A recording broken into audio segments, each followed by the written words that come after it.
The cool thing about this game is it's actually really quite intellectual. It talks about Galilean dialectics being the things that determine the course of history. Like breakpoints. Well, they're sort of more competing philosophies or competing meme sets. So it would be, you know, for example, Adam Smith versus Karl Marx. It's a very intellectual spin on a game. Oh, it is. So, speaking of spins, can we take a spin in the Roadster? Yeah, let's go.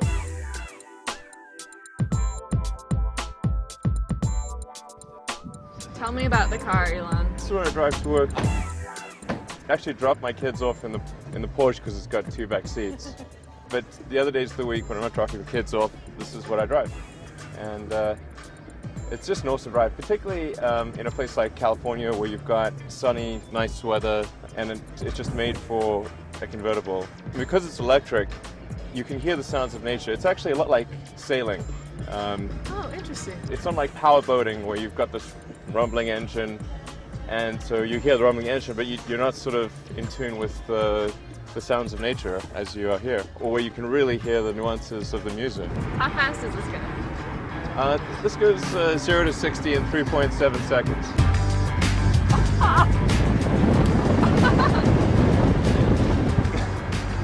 Amazing! You see what I mean? So when the Model S comes out, will you then switch out of driving this car and drive a Model S tour? Yeah. I'll use this car for summer driving on the weekends, and the Model S will become my daily driver. And then the advantage with the Model S is that I can then fit all the kids. Are they going to fight over who gets to sit in the very back? Did you ever drive in the station wagon that had rear-facing seats? Yes. Yeah, it was the... My family owned one. It was the best seat. Oh, I love If you were it. a kid, it was had your own little world. Riddle me this. Okay. If you were going to suggest a beautiful drive somewhere in the area for someone who wanted to take a Roadster out, where would you say they should drive? I think driving just before sunset on the Highway 1, just along, which is right on the coast, towards Santa Barbara is really stunning. I wouldn't recommend driving the 405 like we're doing right now. So what was your first car? The first car that I really bought and liked was an old BMW 320i that I bought for $1,400 and then fixed up myself. What year was it? It was a 1978 320i that I bought in '94. I had it for 2 years, and then literally one of the wheels fell off. What? Yeah. When you were driving? No, actually, it was during the start of my first company, and I'd lent the car to an intern to go get something, and he gives me a call and says the wheel fell off the car, and you can see this like big scratch in the road where the axle is like, because it occurred while he was turning. And I scrapped the car at that point. And then the first car I bought, where I actually had, you know, more than a few $1,000s, was a 1967 Series 1 E-Type Jag, which was Iconic. yeah. Actually, when I was, I guess 17 or so, I was given a book of classic convertibles, and I looked through them all, and the one I liked the best was the E-Type Jaguar. And I said, well, if I can never afford it, that's the car that I'm going to get.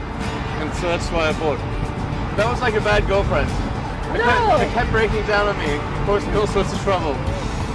In fact, it broke down on the way back from the dealer. That's a bad sign. Yeah. When the venture capitalists invested in my first company, they gave me and my brother $40,000. It's kind of like a, I don't know, an initial bonus or something. I spent 35 of it on the car. But that's what everybody says about the E-Types. They say it's one of the best designs in history of a car, but it's totally unreliable and it will break your heart. That's true. Because it breaks down all the time. Yes, it is. So it's kind of ironic that Tesla is an electric car company.